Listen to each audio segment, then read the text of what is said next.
ayan nga, nandito tayo ngayon sa may City of Imus, dito sa may Cavite. So, total nandito na rin lang ako. So, gusto ko rin itong marating. Samantalahin ko na yung pagkakataon na makarating sa lugar na pupuntahan ko. So, babaybayin natin ngayon itong Imus Cavite. Dadaan pa ng Dasmariñas Cavite. At syempre, dediretso na rin tayo ng papunta tayo ng Tagaytay ngayon, guys. Dahil nandito na rin tayo sa mga isang oras pa yung lalakbayin ko para makarating din sa Tagaytay. So let's go, guys, samahan niyo ako. Ayan guys, simula ron sa may Imus Cavite. Isang bayan pa lang yung napapasok natin. Nandito tayo ngayon sa may pagpasok ng Dasmariñas Cavite. So dadaanan pa natin yung silang bago tayo makarating ng Tagaytay.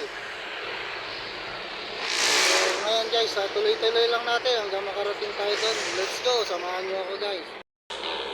And guys, from Dasmariñas Cavite, at ngayon nandito tayo. Kaka-entry lang natin, kapapasok lang natin dito sa may silang Cavite. So tuloy-tuloy lang tayo, isa na lang, nandun na tayo sa pinapangarap natin na marating at mapuntahan doon sa may Tagaytay. So let's go guys, samahan nyo ako mag-get din sa may Tagaytay. So yan guys, may papakita ako sa inyo, ang ganda oh. Ganda guys, isusum ko Yan oh, kitang kita yung yung dagat, yung bundok. Ang ganda rito guys. Sarap.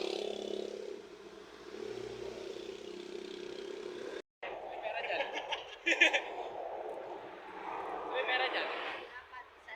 May pa solo. Suluhin kita dito eh. Pero kayo alam Miki.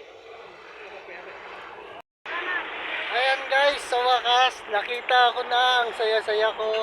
Natatanaw ko na yung ngayon na sumabog at nandito tayo sa inyo ngayon sa beautiful ridge. Ayan guys, beautiful ridge. So ayun nakikita nyo yung volcano guys. Yan yung sumabog na volcano. So pupunta tayo ngayon sa may People's Park dito sa may Tagaytay. Tsaka yun sinasabi nilang pasyalan. 50 pesos lang daw doon sa may People's Park, yung isa 75 pesos. So let's go guys, punta tayo doon, tignan natin para ma-experience natin yung ganda rito sa may Tagaytay.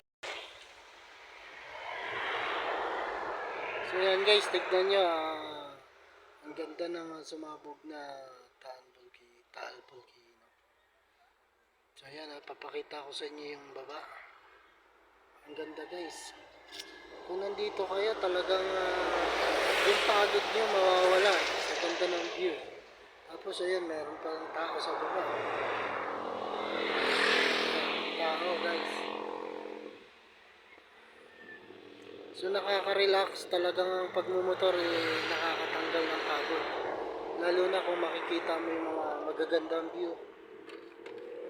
Kagaya nito. At syempre dito, ayan guys.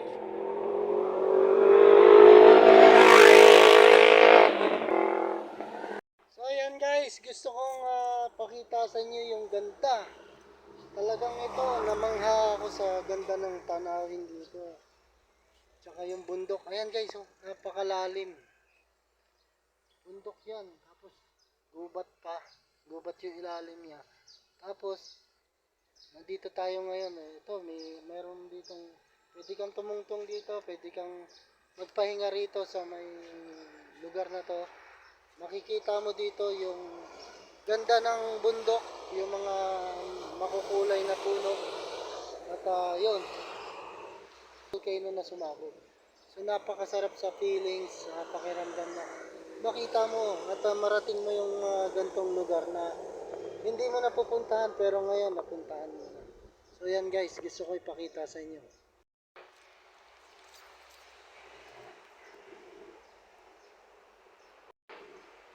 And guys, napakaganda.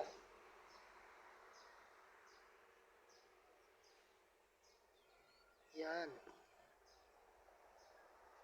Yan yung sumabog daw volcano dito sa may Tagaytay.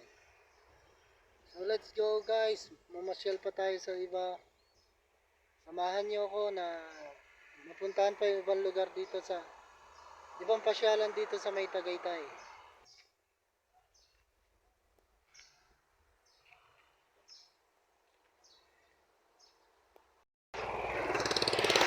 Ang ganda ng view talaga.